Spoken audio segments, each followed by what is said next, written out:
Hello guys, welcome back to my channel. কেমন আছেন সবাই? আশা করি ভালো আছেন। আমিও খুব ভালো আছি।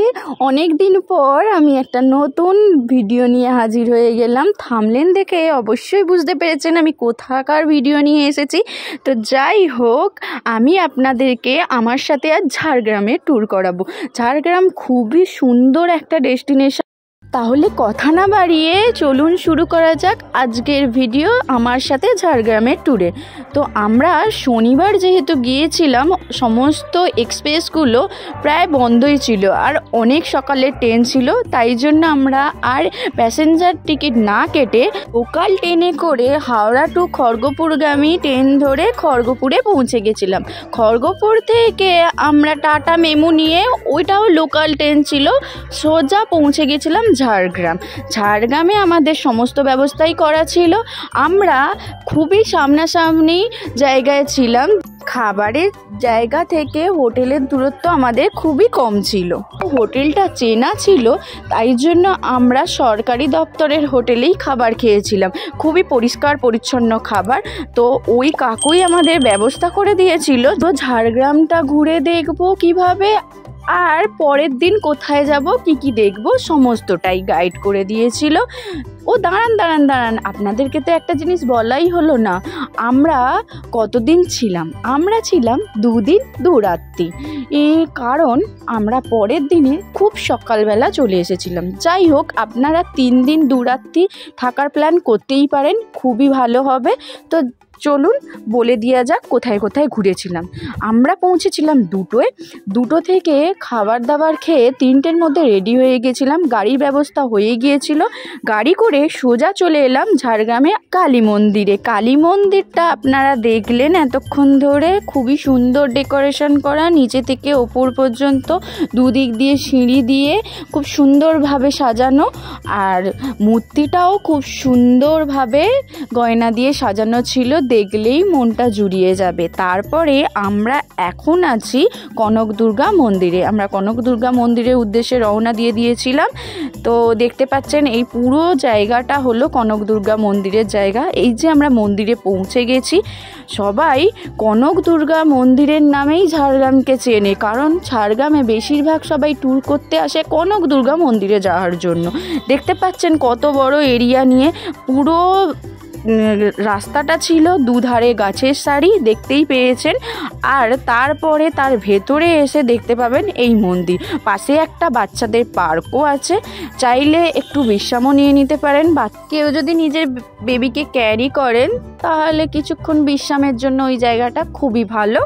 কনক দুর্গা মন্দিরের এরিয়াটা এতটা বড় ছিল, আমরা কিছুক্ষণ ধরে এখানটায় প্রদক্ষিণ করে দেখলাম সমস্তটা। তারপর মন্দিরে প্রবেশ করলাম। এখানে ভিডিও করা অ্যালাউ ছিল না, তবুও যতটা পেরেছি লুকিয়ে লুকিয়ে ভিডিও করার চেষ্টা করেছিলাম। বিশেষ করে মন্দিরের ভেতরে তো ভিডিও অ্যালাউই নেই।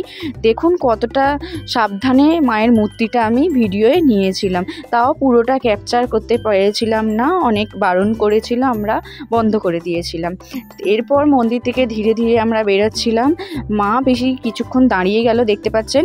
ওরা ফটো তোলার জন্য দাঁড়িয়েছিল, কিন্তু আমি ইচ্ছা করে ফটো তো তুলেই ছিলাম, তার উপরে 2টো ভিডিও নিয়ে নিয়েছিলাম।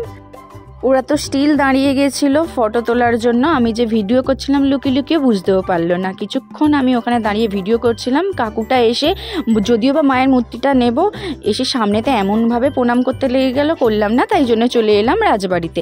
রাজবাড়িটা হলো ঝাড়গ্রাম রাজবাড়ি না, এটা আর একটা রাজবাড়ি, কনক দুর্গা মন্দিরের পরেই আছে। এখানে এত পুরনো সব জিনিসপত্র হয়ে গিয়েছিল, ভেঙে ভেঙে পড়ছিল বলে একটা নতুন ওই সাইডটা দেখলেন মন্দির স্থাপন করে দিয়েছে পাড়ার আশেপাশের লোকেরা চাঁদা তুলে। তো রাজবাড়িটা দেখলাম, খুবই আলাদা ধরনের ডিজাইনেবল রাজবাড়ি ছিল। ইট ভেঙে পড়েছিল, কারণ অনেক পুরনো হয়ে গেছিল হয়তো, সেই জন্য। এটা ছিল রাজবাড়ির গেট। এখন আর ওই দিক দিয়ে ঢোকা হয় না। মনে হচ্ছে এদের যে নাতিপুতিরা আছে তারা এখানে মাঝে মাঝে হয়তো আসে, সেই জন্য ওই গেটটা খোলা ছিল। ওখানে ভেতরে কাউকে প্রবেশ করতে দিচ্ছিল না, শুধু মন্দিরটাই যা অ্যালাউ ছিল। আমরা ওই ভাঙা মন্দিরটা যেতে পেরেছিলাম, নতুন মন্দিরটায় আমাদের অ্যালাউ করেছিল না। তো দেখতে পাচ্ছেন এখানে অনেক ইট পাথর ভাঙা হয়ে পড়ে রয়েছে, মনে হচ্ছে কোনো কারণে ধীরে ধীরে ভেঙে পড়েছিল। তো তো এটা দেখছেন, এটা একটা মন্দির ছিল, এটা পুরনো মন্দির, আর এই সাইডেরটা নতুন মন্দির এরা স্থাপন করে দিয়েছিল। খুব বড় এরিয়া নিয়ে, আশেপাশে অনেক গাছগাছরা। এখানে বেশি একটা জিনিস কমন পাবেন, সেটা হলো গাছ, শিমুল গাছ, শাল গাছ, সেগুন গাছ। এই সেগুন গাছে তো ভরা, খুব সুন্দর সারিবদ্ধ, রাস্তাগুলো এত সুন্দর ধারণার বাইরে। এখন চলুন আমরা রাজবাড়িটা দেখতে চাই, রাজবাড়ির মন্দিরটা অ্যাকচুয়ালি। এখানে রাধাকৃষ্ণর মন্দির আছে। এই কাকু আর কাকিমাটা তো রাস্তা ঘিরে দাঁড়িয়েছিল, কোনো রকম সাইড নিয়ে আমরা মন্দিরের ভেতরে প্রবেশ করার জন্য চলে এলাম। আবার সামনে একজন দাঁড়িয়ে আছেন, সবাই হচ্ছে ট্যুরিস্ট। একটু ধীরে ধীরে মূর্তিটা দেখতে যাব, কি খুবই অন্ধকার ছিল, তাই জন্য দেখতে পেয়েছিলাম না। পুরোহিত ছিল অবশ্য, পুজো করছিল, অন্ধকারে কি পুজো করছিল জানি না। হঠাৎ বাতিটা জ্বালিয়ে উঠলো যাতে আলো হয় চারিদিকটা। এরপরে আমরা বেরিয়ে চলে এলাম। এসে আমরা মাঠের কাছে একটু দাঁড়াতেই দেখি এই গেটটা দিয়ে অনেকে প্রবেশ করছে। আমরা ভাবলাম রাজবাড়িতে যেতে পারবো হয়তো এই গেট দিয়ে ঢুকলে, কিন্তু না। তারপরে দেখুন কি হলো, এই রাজবাড়ি দিয়ে যেতে যেতে দেখছি খুবই অন্ধকার, কয়েকটা ঘর ঘুবড়ির মতন ছিল, মনে হচ্ছে এইগুলো গরু টরু থাকতো আগেকার দিনে, জানি না কি ছিল না ছিল, ওইগুলো জিজ্ঞাসাও করা হয়নি, কেউ ছিলও না গাইড করার জন্য। আমরা ধীরে ধীরে হেঁটে, বৌদি আর ভাইপো সে বেরিয়ে গেল, আমিও ওদের সাথে লাইন ধরে বেরিয়ে গেলাম। ভাবলাম রাজবাড়িতে প্রবেশ করে গেছি। তারপরে গিয়ে সামনেটাই দেখলাম আমরা সেই মাঠের মধ্যে এসেছি। আমরা তো রাজবাড়িতে প্রবেশ করতেই পারি না, কারণ রাজবাড়িতে তালা দেওয়া ছিল। এবার দেখুন আমি কি আপনাদেরকে বলছি, আমি সেই সময় ভুলে গেছিলাম, তাই জন্য আর বললাম না। এটা হলো আমার মা। আমরা পরের দিনের ডেস্টিনেশনে চলে এসেছিলাম, ওখানে রাজবাড়ি অবধি স্টপ ছিল। এরপরে আমাদের ঝাড়গ্রাম ট্যুর হয়ে গেছিলো। পরের দিনে আমরা গিয়েছিলাম বেলপাহাড়ি। তো বেলপাহাড়িতে আমরা প্রথমেই গেছিলাম ঘাগড়া নদীতে। ঘাগড়া নদী, আমি ভেবেছিলাম ঘাগড়া আছে হয়তো, তাই জন্যই ঘাগড়া নাম দিয়েছে। আসলে ঘাগড়াই ছিল না, ওটা একটা নদী ছিল, খুবই সুন্দর, পাহাড় কেটে কেটে সাজানো। দেখুন আমার মা আর পিসি কি সুন্দর নদীটাকে দেখছে, উপভোগ করছে অনেক দূর থেকে, কারণ ওদের পায়ের ব্যথা, ওরা কখনোই যেতে পারবে না ওপারে। কিন্তু আমি এত এক্সাইট হয়ে গেছিলাম, ভেবেছিলাম ওই পারটা তো যাবই। বৌদি আর দাদার ছেলে ও খুব এক্সাইটেড, কিন্তু দাদা সেরমভাবে পা দিয়ে কোথায় ভুলভাল পা ফেলে দেবে, তাই জন্য দাদাকে তো নিয়ে গেলাম না। আমি, বৌদি আর তাতাই মিলে চলে গেলাম ওই পারে। এখন বৌদি আর তাতাই ফটো সেশন করছে, দাদা দাঁড়িয়ে আছে, বৌদি তাতানের ফটো তুলে দিচ্ছে। আমি বৌদির কাছে চলে এলাম ছুটে ছুটে, বললাম বৌদি আমার একটা ফটো তুলে দাও, ফটো তুলে দাও। বৌদিও ঠিক করলো, ঠিক আছে আমি তোমার ফটো তুলে দেবো, একটু দাঁড়াও, আগে তাতানের ফটোটা ক্লিয়ার করে নিই। তারপরে আমরা ওই পারটা যাব বলে খুব এক্সাইট হয়েছিলাম, বুঝতেই পারছেন, কারণ ওই পারে সবাই যাচ্ছে, আমাদেরকেও যেতে হবে। যত ভিড় লেগেছে, দেখে দেখে তো আরও বেশি ভিড় লাগছে দেখে, আর আমরাও থাকতে পারলাম না, ছুটে ছুটে চলে এলাম এই পারটায়। দেখতে পাচ্ছেন এই পারটা দেখালাম না কিভাবে এলাম। যাই হোক, অনেক কষ্ট করে আমরা এলাম, কারণ একটাও রাস্তা ছিল না, এই সরু মতন একটা রাস্তা ছিল, তাও আবার ঝর্ণার মতন জল ঝরছিল। ওখান দিয়ে আমরা কি করে আসবো ভাবুন। তো যাই হোক করে এসেছিলাম, এসে পুরো জায়গাটা ক্যাপচার করছিলাম, এত সুন্দর যে লাগছিল ওই দিক থেকে। দেখুন আমি একটু রিলস বানিয়ে নিলাম, একটু ঘুরে ঘাড়ে। আমি ভাবছিলাম যে বানাবো কি না, তারপরে দেখলাম সবাই ভিডিও নিয়ে ক্যামেরা গলে ঝুলিয়ে সব যে যার সে তার মতন মজমস্তি করছে, আমিও একটু বানিয়ে নিলাম। তাই তারপরে ঠিক করে নিলাম চলে যাব বলে, পরেরটা না হলে কভার করতে পারবো না, অনেকগুলো জায়গা ছিল, সারাদিনের ট্যুর ছিল। তাই মা পিসি ডাকতেই আমরা ছুটে চলে গেলাম ওই পাড়ের দিকে। তো এই পাশে গাড়ি পার্কিং জোনের কাছে যেতেই দেখতে পেলাম একটা বেলপাহাড়ির লিস্ট। বেলপাহাড়ি ঘুরে দেখার জন্য প্রত্যেকটা স্পটের লিস্ট দেওয়া ছিল, আর কত দূরত্ব ছিল একটা থেকে একটা সেটাও দেওয়া ছিল। প্রচুর বেশি দূরত্ব হওয়ায় আমরা পুরোটা ঘুরে দেখতে পারবো কিনা সন্দেহ আছে। যাই হোক, তবুও রওনা দিয়ে দিলাম। প্রথমে ছিল 3 মিনিটের দূরত্ব, ওটাই মনে হয় সব থেকে কাছাকাছি দূরত্ব। ও মাই গড, কি বলবো। তা ছাড়ুন, বাদ দিন, আমরা চলে এসেছি তারাফেনী ড্যামে। সবাই দেখি ওই পার থেকে ঘুরে ঘুরে দেখছে, আমরাও চলে এলাম। যাই হোক, তারাফেনী ড্যামে কিছুক্ষণ থাকার পর আমরা খান্দারানিতে চলে এলাম। খান্দারানি একটু পাহাড়ের মতন আছে, উঠতে উঠতেই পায়ে ব্যথা শুরু হয়ে যাবে, আমার না আমার মায়ের, তাই জন্য একটু কনসিয়াস করে বেশি দূর না গিয়ে সামনাসামনির মধ্যেই ভিডিও করে নিলাম। তা খান্দারানির সৌন্দর্যটা এটাই ছিল, যখন নদীটা দু সাইড সাইড দিয়ে আছে, মাঝখানে ব্রিজটা আছে। ব্রিজ থেকে যখন উঠে আমরা ফটো ক্যাপচার করছিলাম, এই পার আর ওই পারটা এত সুন্দর লাগছিল। সাইডগুলো গাছের পাহাড় লাগছিল, আর সামনে নদী বয়ে যাচ্ছিল, মাটির রাস্তা ছিল, পাশে পাশে কি সুন্দর সুন্দর খেজুর গাছ ছিল, দেখতেই পাচ্ছেন। সবাই এর পাশে অনেকে পিকনিক করছিল, আবার ব্রিজটার নিচেও অনেকে পিকনিক করছিল। এপার ওপার করে অনেক লোকজন ছিল। আমরাও কিছুক্ষণ দাঁড়িয়ে ভিডিও টিডিও করে ফটো তুলে তারপরে অন্য ডেস্টিনেশনে যাব। আমাদের খাওয়া দাওয়া রাস্তায় শেষ হবে ঠিক করেছিলাম। তারপরে রাতের খাবার তো আমরা যেই হোটেলটা করেছিলাম কাকুর, সেই হোটেলেই শেষ হবে। তো যাই হোক, আমরা এখান থেকে কিছুক্ষণ থাকার পর বেরিয়ে যাব ঠিক করলাম। বেশিক্ষণ খান্দারানিতেই কাটিয়েছিলাম। তারপরে পরের ডেস্টিনেশনে যাব, সেটার দূরত্ব আরও বেশি। ড্রাইভার ঠিক করলো আগে দূরেরগুলো দেখবে, তারপরে কাছেরগুলো দেখবে। কাছের বলতে তো কিছুই ছিল না, সবই তো ছিল দূরে। এবার আমরা হাঁটতে হাঁটতে ঠিক বীজটার কাছে চলে এলাম, খান্দারানি বীজ, যেটা এইটা সৌন্দর্য, এই বীজটাই সৌন্দর্য। দেখতে পাচ্ছেন কি সুন্দর চারিধার দিয়ে জল বয়ে যাচ্ছে।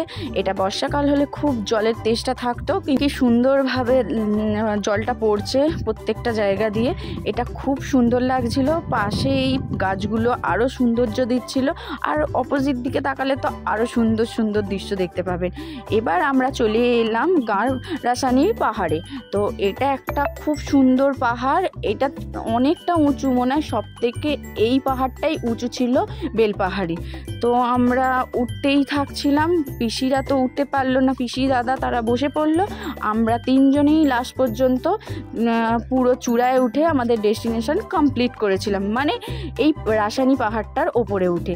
এমন একটা অদ্ভুত নাম, সেটা উচ্চারণ করতেই আমার একটু লজ্জা পেয়েছিল, তাই জন্য পুরোটা উচ্চারণ করলাম না। দেখুন কিভাবে প্রথম ধাপটা প্রেরণ করেছিল। এখানে দুটো মন্দির, একটা গুহা ছিল। তো প্রথম মন্দিরটা তো আমরা কভার আপ করে নিয়ে খুব আনন্দ পেয়েছিলাম যে এটাই মনে হয় এর লাস্ট জায়গা। না, তারপরে দেখি সবাই উঠতেই থাকছে।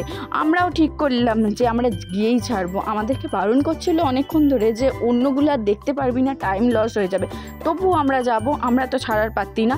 আমি আর বৌদি তো যাবই, আর তার সঙ্গে তাতাইও ছিল, ও আমাদের সঙ্গে সমান তালে তাল দিয়েছিল যাবার জন্য। যেতে আমার খুবই ভালো লেগেছিল, কারণ পাহাড় তো আমার প্রিয় জায়গা, সেই জন্য আমি না উঠে থাকতেই পারলাম না। দেখুন হেঁটেই চলেছি। কত লোক তো কমেন্ট করছে কিভাবে যাব। আমাদের তো বেশ এনজয় লাগছিল। উঠতে মাঝে মাঝে একটু করে প্রকৃতির দৃশ্য আর নিচের যে ভিউটা সেটা দেখছিলাম। দেখতে তারপরে ঠিক পৌঁছে যাব ভেবেই নিয়েছিলাম। কিন্তু কিছুক্ষণ যাওয়ার পর ভাবছিলাম আরও কতটা দূর, আধ ঘন্টার বেশি টাইম লেগেছে। আমরা ঘড়ি ঠিক মতন দেখতে পারি না, কারণ পাহাড়ে উঠতেই আমরা ব্যস্ত ছিলাম। তাই জন্য হাতে ঘড়ি থাকার সত্ত্বেও ঘড়ি দেখা হয়নি কতটা টাইমে আমরা উঠেছিলাম। আর নামতে তো এর থেকেই সোজা, অনেকটা তাড়াতাড়ি হয়ে গিয়েছিল। একদম লাস্ট স্টপে পৌঁছে গেছি। এখানে একটা মন্দির আছে শিব ঠাকুরের, বেশিরভাগ সব শিব ঠাকুরের মন্দিরই পাহাড়ে নাকি থাকে। আমরা তো প্রথম দেখলাম, জানি না শিব ঠাকুর তো এমনি চূড়ায় অবস্থিত। দেখুন এটা শেষ মন্দির। এখান থেকে নিচেটার ভিউ এত ভালো লাগছিল, কয়েকটা তো ফটো না তুলে থাকলামই না। ওপরে দাঁড়িয়ে ফটো ক্যাপচার করে নিলাম। তাতাইকে বলছি পড়ে যাবি, উঠিস না, ও তবু উঠলো। এরপরে আমরা চলে এলাম ডাঙ্গি কুসুমে আসতেই দেখতে পাচ্ছেন এই যে রাস্তাটা, এইটা আমার খুব ভালো লেগেছে, ডাঙ্গি কুসুম দেখার রাস্তা।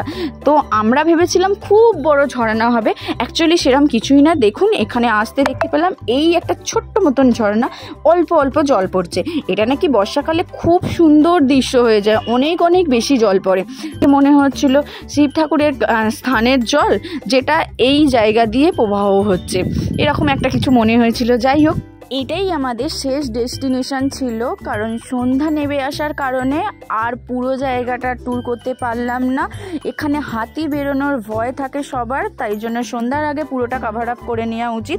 একটু তাড়াতাড়ি বেরোবেন, আমরা অবশ্যই একটু দেরি করে বেরোছিলাম। যাই হোক, পুরোটা কভার আপ করা সম্ভব নয়। আমি গাড়ির নাম্বার এখানে দিয়ে দিলাম। এই গাড়িতে খুব কম খরচে বেলপাহাড়ি ঘুরে আসতে পারবেন, 7 জনের বেশি আপনারা যেতে পারবেন, তাই জন্য দিয়ে দিলাম। আর পুরো প্যাকেজটা নিতে চাইলে আমার ডেসক্রিপশান বক্সে কন্ট্যাক্ট নাম্বার দিয়ে দেবো, আপনারা কন্ট্যাক্ট করে নেবেন। যদি এখান থেকে কন্ট্যাক্ট করেন তাহলে পুরো গাইডটা আপনারা খুব সহজে পেয়ে যাবেন, খুব স্মুথলি পেয়ে যাবেন। আর একটা জিনিস পাবেন যেটা পুরো সরকারি দপ্তরটা ঘুরে দেখার সুবিধা, যেটা সবাইকে দেয়া হয় না, এখানকার লোক চেনা থাকলে তবেই। আমরা দেখুন যেমন সার্কিট হাউসে লাস্ট দিন বাড়ি ফেরার সময় ঢুকেছিলাম, এটা সবাই পায় না। যাই হোক, সবাই ভালো থাকবেন, সুস্থ থাকবেন, আর আশেপাশে পরিবেশকেও সুস্থ রাখবেন। আমি আমার ভিডিও এখানেই শেষ করলাম। যাবার আগে বলে রাখি সবাইকে হ্যাপি নিউ ইয়ার। আপনাদের সবার ভালো কাটুক। আর যদি ভিডিওটা ভালো লাগে অবশ্যই একটা লাইক করে দেবেন।